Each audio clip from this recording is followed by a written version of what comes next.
സുഹൃത്തുക്കളെ, ഈ വീഡിയോ കണ്ടു നോക്കണേ. ചിരിച്ച് മണ്ണ് കപ്പുന്ന ഒരു വീഡിയോ ആണ്. ബുദ്ധി ജനിച്ചപ്പോഴേ പോയ പാർട്ടിയിൽപ്പെട്ട ഒരാളാണ് ഈ സ്ത്രീ. ഒന്ന് കേട്ടു നോക്കാം.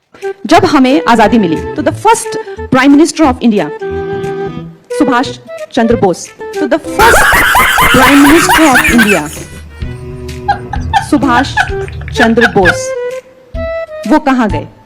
സുഹൃത്തുക്കളെ, നമുക്ക് എല്ലാവർക്കും അറിയാം, ഇന്ത്യക്ക് സ്വാതന്ത്ര്യം കിട്ടിയ വർഷം 1947 ഓഗസ്റ്റ് 15 നമ്മുടെ നാട്ടിലെ, നമ്മുടെ സ്കൂളിലെ എല്ലാ കൊച്ചു കുട്ടികൾക്കും അത് അറിയാം. എന്നാൽ ബുദ്ധി ജനിച്ചപ്പോഴേ പോയ പാർട്ടിയിലെ ആൾക്കാർ, വാട്സപ്പ് യൂണിവേഴ്സിറ്റിയിൽ ബിരുദമെടുത്ത ആൾക്കാർ പറയുന്നത് 2011 പ്രധാനമന്ത്രി നരേന്ദ്രമോദി ആദ്യമായി പ്രധാനമന്ത്രി ആയതിനു ശേഷം മാത്രമാണ് ഇന്ത്യക്ക് സ്വാതന്ത്ര്യം കിട്ടിയെന്നാണ് അതിൽ ചില ആൾക്കാർ വിശ്വസിക്കുന്നത്. ആ വിശ്വസിക്കുന്നതിൽപ്പെട്ട ആളാണ് ഈ കങ്കണ റാവത്ത്. ഇവർ പറയുന്നു, 1947 നമുക്ക് ഇന്ത്യക്ക് സ്വാതന്ത്ര്യം കിട്ടിയപ്പോൾ നമ്മുടെ പ്രധാനമന്ത്രി ജവഹർലാൽ നെഹ്റു ആണെന്ന് നമ്മൾ സ്കൂളിലും യൂണിവേഴ്സിറ്റിയിലും എല്ലാം പഠിച്ചതാണ്.